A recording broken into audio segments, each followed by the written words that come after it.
دوستم برای مهاجرت از من کمک خواست. نمیدونستم قرار زندگیم رو از بین ببره. اگه اون روز امیر زنگ نمیزد، شاید امروز هنوز زندگی آرومی داشتم.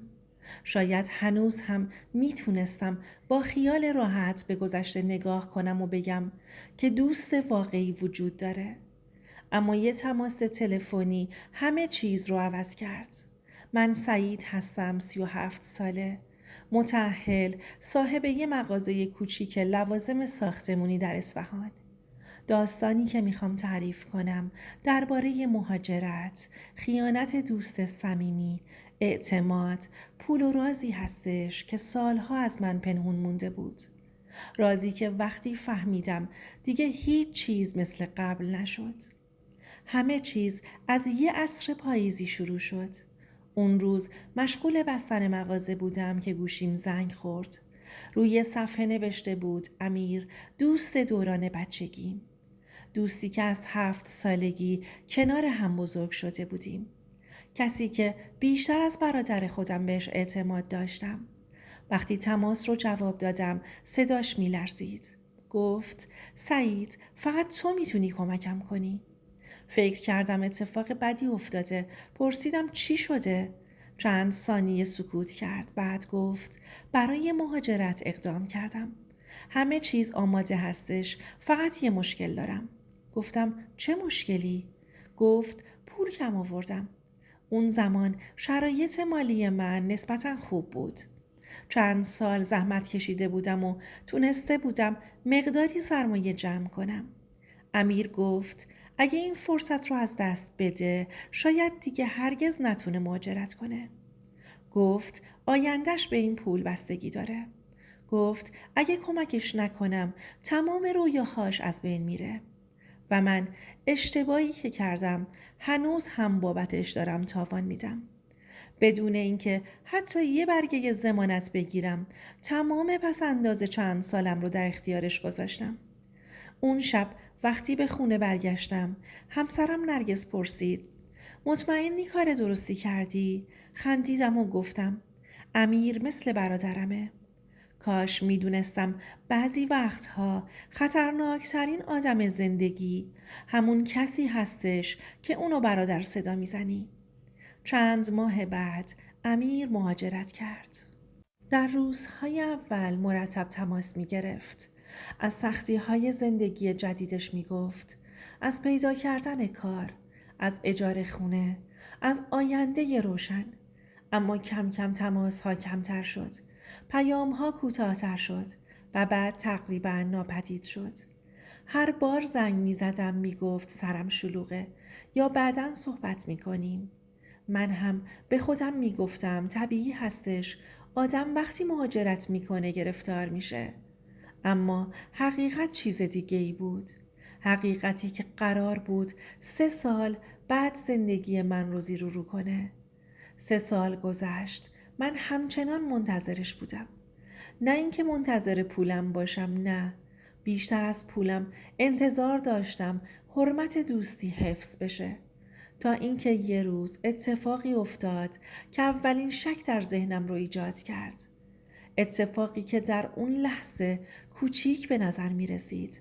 اما در واقع اولین تکه از یک پازل بزرگ بود. اون روز یکی از مشتریهای مغازه وارد شد. بعد از خرید صحبت به مهاجرت کشید. ناگهان اسم شهری رو آورد که امیر در اون زندگی می کرد. گفت چند ماه پیش اون رو دیده. لبخند زدم. اما جمله بعدی مشتری باعث شد قلبم فرو بریزه. گفت همسرش خیلی خانم محترمی بود. همسرش؟ من خشکم زد. امیر هیچ وقت ازدواج نکرده بود. حداقل چیزی که من میدونستم این بود. همون لحظه فهمیدم چیزی در این داستان درست نیست. اما هنوز نمیدونستم این فقط شروع ماجراست و هنوز نمیدونستم بزرگترین خیانت زندگیم اصلاً درباره پول نیست. وقتی اون مشتری از همسر امیر حرف زد، سعی کردم خودم رو آروم نگه دارم. گفتم شاید اشتباه گرفته باشی، اما اون مرد با اطمینان می گفت نه، مطمئنم. چند بار دیگه هم همدیگر رو دیدیم. اتفاقا همسرش ایرانی بود. اون شب تا صبح خوابم نبرد. هی مدام به حرفش فکر می کردم. امیر هیچ وقت حرفی از ازدواج نزده بود. نه به من، نه به هیچ کدوم از دوستای مشترکمون. چند روز بعد بهش پیام دادم. جواب نداد. تماس گرفتم، رد تماس کرد. برای اولین بار در عمرم حس کردم داره چیزی رو ازم پنهون میکنه. اما هنوز نمیدونستم چه چیزی. 2 هفته بعد بالاخره تماس گرفت. مثل همیشه خون سرد بود. گفتم شنیدم ازدواج کردی. چند ثانیه سکوت کرد. بعد خندید و گفت آره. میخواستم بعداً بهت بگم. همون لحظه یه حس عجیب تو وجودم ایجاد شد. آدم وقتی سالها کسی رو میشناسه دروغ رو از پشت صداش تشخیص میده. اما چیزی نگفتم. فقط تبریک گفتم. بعد پرسیدم پس چرا نگفتی؟ گفت سرم شلوغ بود. جوابی که اصلاً قانعم نکرد. ماه‌ها گذشت. کم کم فاصله بین ما بیشتر شد. تا اینکه یه روز اتفاقی افتاد که همه چیز رو تغییر داد. اون روز نرگس داشت خونه رو مرتب می کرد. ناگهان صدام زد. گفت سعید این چیه؟ یه پاکت قدیمی تو دستش بود. پاکتی که سالها در انباری مونده بود. داخلش چند تا عکس قدیمی، عکس‌های دوران دانشگاه. من و امیر و چند نفر دیگه. اما بین عکس‌ها یه عکس وجود داشت که قبلاً هیچ بهش دقت نکرده بودم. در اون عکس امیر کنار دختری ایستاده بود. دختری که بعدها فهمیدم اسمش مهساست. وقتی عکس رو دیدم نرگس گفت این همون زنی نیست که امیر باهاش ازدواج کرده. گفتم نمیدونم، اما ته دلم حس عجیبی داشتم. چند روز بعد کنجکاویم باعث شد اسم مهسا رو در شبکه‌های اجتماعی جستجو کنم و همون جا بود که دنیا روی سرم خراب شد. اول باورم نمیشد. چند بار صفحه رو باز و بسته کردم. اما حقیقت همون بود که میدیدم. مهسا سالها قبل نامزد من بود. دختری که قبل از آشنایی با نرگس عاشقش بودم.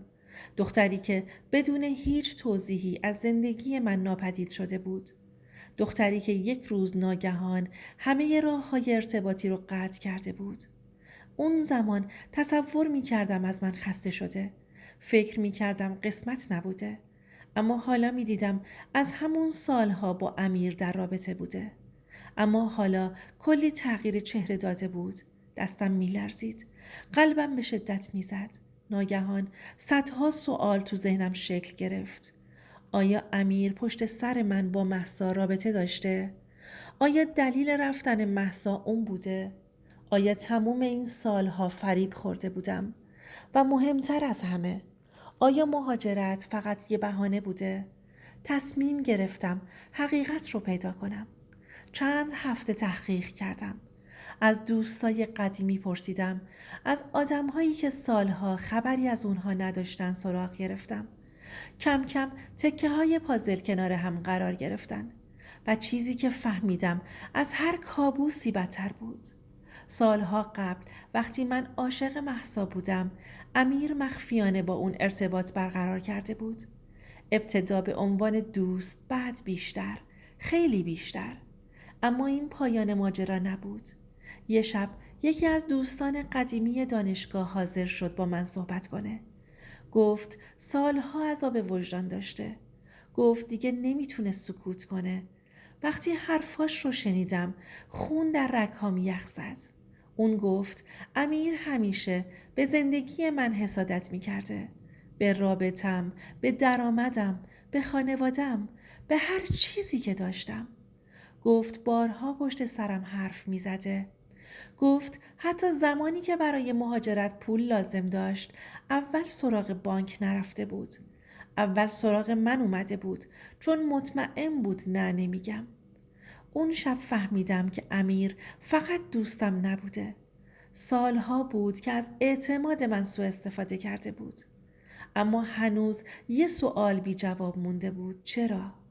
چرا کسی باید این همه سال نقش دوست صمیمی رو بازی کنه؟ جواب این سوال چند ماه بعد پیدا شد. در یک تماس تلفنی، تماسی که هرگز فراموش نمی کنم. شماره ناشناس. جواب دادم. صدای زنی رو شنیدم. گفت من مهسا هستم. قلبم وایستاد. سالها بود اسمش رو فقط در ذهنم شنیده بودم. گفت میخواد حقیقت رو بهم بگه. گفت دیگه نمیتونه طاقت بیاره و سکوت کنه. گفت که برگشته به کشور و میخواد منو ببینه. قرار ملاقات گذاشتیم. وقتی روبروم نشست به سختی شناختمش. سالها گذشته بود اما غم در چهرش موج میزد. گفت امیر به من دروغ گفته بوده. پرسیدم چه دروغی؟ اشک در چشماش جمع شد. گفته بود تو خیانت کردی. نفسم تو سینم حبس شد. گفت امیر سالها قبل بهش گفته که من با زن دیگه ای رابطه دارم. گفته بود قصد ازدواج ندارم. گفته بود فقط سرگرمش کردم و مهسا حرفای اون رو باور کرده بود و من مات و مبهوت نگاش می کردم. تمام زندگیم جلوی چشمم گذشت. سالها قصه خورده بودم. سالها خودم رو سرزنش کرده بودم. در حالی که قربانی یه دروغ شده بودم. اما ضربه آخر هنوز مونده بود. مهسا گفت بعد از مهاجرت فهمیدم امیر آدمی نیست که فکر می کردم. اونها مدتی بعد از ازدواج دچار اختلاف شده بودند. مهسا به پیام‌ها و ایمیل‌های قدیمی امیر دسترسی پیدا کرده بود و اونجا حقیقت رو فهمیده بوده. فهمیده بود چطوری سالها قبل بین ما فاصله انداخته.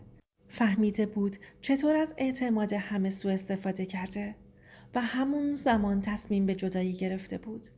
وقتی صحبت‌هاش تموم شد حس عجیبی داشتم. نه خشم نه نفرت. فقط یک غم عمیق.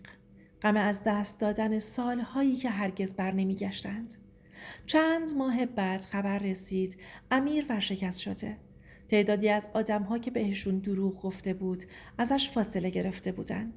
زندگی که با فریب ساخته بود آروم آروم فرو ریخت و من برای اولین بار بعد از سالها احساس آرامش داشتم.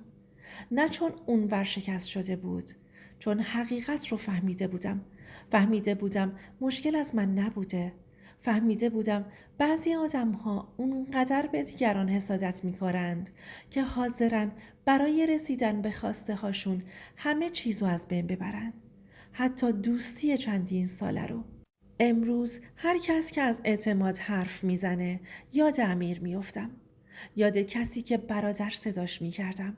اما اون بود که بزرگترین زخم زندگی رو به من زد. دوست عزیزم، اینم از داستان امشب. اگه تا اینجای داستان همراه من بودی از صمیم قلب ازت ممنونم. نظرت چیه؟ اگه جای سعید بودی امیر رو میبخشیدی یا نه؟ حتما نظرت رو تو بخش کامنت ها برام بنویس.